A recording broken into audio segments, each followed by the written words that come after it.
আমি বয়স্ক মানুষ, গাড়ি চালিয়ে এখন আমার সংসার চলতে খুব কষ্ট হইতেছে। তীব্র শীত হোক কিংবা বর্ষার বৃষ্টি, একটি জরাজীর্ণ ঘরই ছিল আলমগীর সাহেবের পরিবারের একমাত্র ঠিকানা।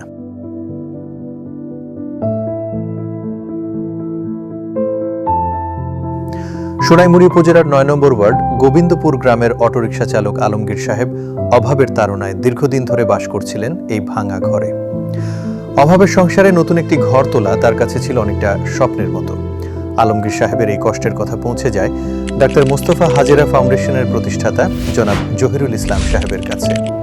তিনি নিজে সশরীরে এসে ঘরটির অবস্থা দেখেন এবং মানবিক টানে তাৎক্ষণিক সিদ্ধান্ত নেন এই অসহায় মানুষটির মাথার উপর একটি নিরাপদ ছাদ তৈরি করে দেওয়ার।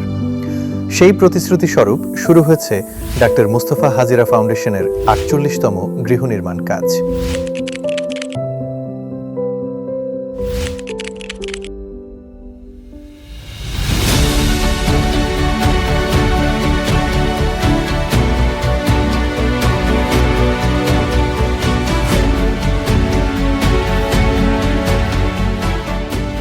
আলমগীর সাহেবের দীর্ঘদিনের দুঃখ ঘুচিয়ে তাকে একটি সুন্দর ও টেকসই ঘর উপহার দিতে কাজ করে যাচ্ছে আমাদের স্বেচ্ছাসেবীগণ।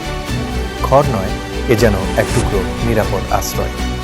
মোস্তফা চেয়ারম্যান হাজরা ফাউন্ডেশন থেকে আমার ঘরটা দান করা হয়েছে। মানবতার সেবায় ডাক্তার মুস্তফা হাজেরা ফাউন্ডেশন এভাবেই পৌঁছে যাবে প্রতিটি দুয়ারে। সুস্থ থাকুন, মানবতার জয় হোক। আপনাদের দোয়া ও ভালোবাসাই আমাদের অনুপ্রেরণা।